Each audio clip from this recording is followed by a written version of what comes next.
Hello world of YouTube and welcome to a slight return of Viral's movie reviews where I review movies as you guys suggest. I go to the movies and see or I feel like discussing. And this is just one of those instances where I feel like discussing a movie. And I was originally going to do a conversation about this, but I figured I would just resurrect this series for at least this episode. I might do more movie reviews in the future if I'm feeling so inclined, but even I'm a huge fan of horror movies and this franchise in particular, I figured I would talk about it. Plus, this week, we're putting out a couple of Halloween videos. One today, one tomorrow, and one on Halloween itself.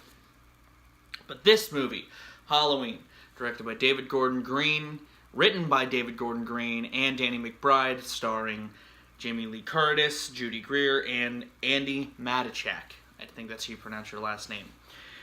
This movie is one of my more anticipated flicks of the year. It's a direct sequel to the first Halloween, nulling all of the sequels, retconning everything from 2 up through 6, forgetting H2O, Resurrection, and the shitty reboots that Rob Zombie did.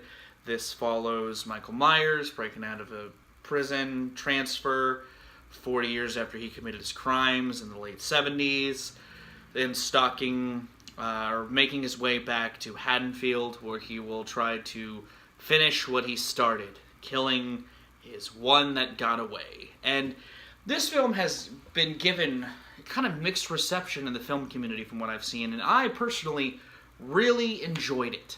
I thought that its cold open was done really well.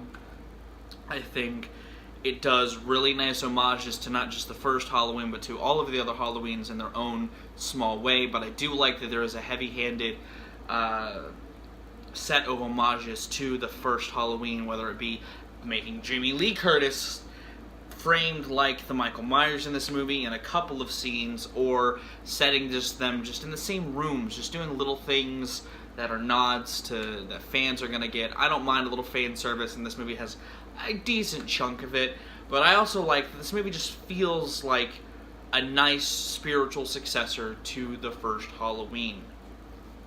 It's a thing that they've tried to do a few times. They've already tried to do the whole Michael meets Jamie Lee Curtis thing again, and I think this is better than H2O. I think this is better than all of the other sequels, personally. I like that the writing is sharp. I've heard criticisms about this film that saying the comedy feels misplaced, but I don't think so. I think this film is trying to sort of pull a Scream and be very aware of its own lineage, and also aware of what it is. And I think that that is good. I think that it works in its favor. Personally, I think in a lot of instances the comedy helps. In a lot of scenarios, make it a more modern flick. That's the thing. A lot of the time nowadays, people use moments of levity in heavy doses in a lot of modern cinema, and I don't mind that. You know, I think it can get excessive at times, but I don't think it gets excessive here. There's only a few moments where there is comedy in this film, and there's only one moment where it happens during a genuinely scary scene, but I think it's funny given the characters in the scene. I think a lot of the acting is fine. I don't think most of the new kids do a terrible job. I do think that Andy Matichak does a decent job as this teen who feels distant from her family because her family has gone through such this tumultuous trauma throughout the years, given that Jamie Lee Curtis's character is her grandmother, who, by the way, kills in this movie. Like, Jamie Lee Curtis's Laurie Strode is something that she's always done really well. Even in H2O, she's the best part about that, and she's still the best part about this. I think she presents an interesting dynamic and a more real dynamic than H2O presented the character, because trauma sticks with people, and to prevent that from happening again, you would prepare yourself, especially something as horrific as that night was in the first Halloween movie.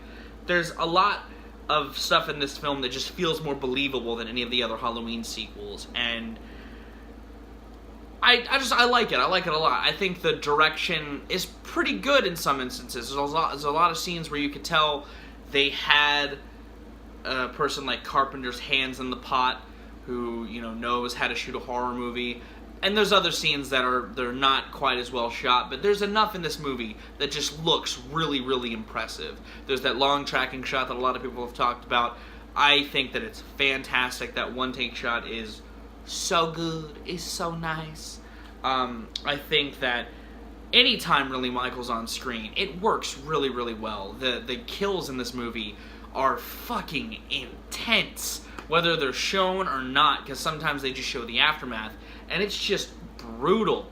It's earned its rating, if you ask me, and I think that it's a really good flick. I think the soundtrack is really well handled, and I think that it holds up really well as far as a modern horror flick goes. There's not many horror flicks nowadays that work, and I feel like this one does. I do have gripes with it. I don't like the jump scares. I think the first Halloween, which we watched, me and my girlfriend watched it before we watched the new one, and I was bothered by the presence of jump scares. I know that they're kind of a thing in horror movies, like a lot of the writing, but I feel like it's still a lazy tactic as a horror filmmaker to utilize. It feels really just cheap, and not all of the characters work. Not all of the characters are consistent. There's definitely some that shine better than others, and there is a moment in the beginning of the third act that I think is really dumb. A lot of other people think it's really dumb.